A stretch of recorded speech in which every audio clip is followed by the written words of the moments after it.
रत्नागिरी शहरातील क्रांतीसूर्य महात्मा ज्योतिबा फुले उद्यानात 2 वर्षापासून योग सत्र सुरू आहे। निशुल्क आहे, फुकट आहे, मोफत आहे। या योग साधकांच्या वतीनं येणाऱ्या 26 एप्रिलला मी मतदान करणार। मतदान माझा हक्क आहे। मी मतदान करणार।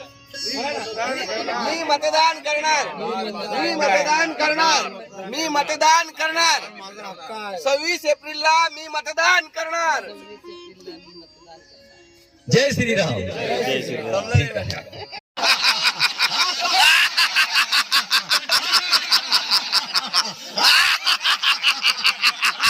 या 26 एप्रिलला मी मतदान करणार।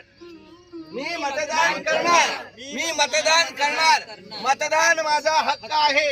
मी मतदान करणार।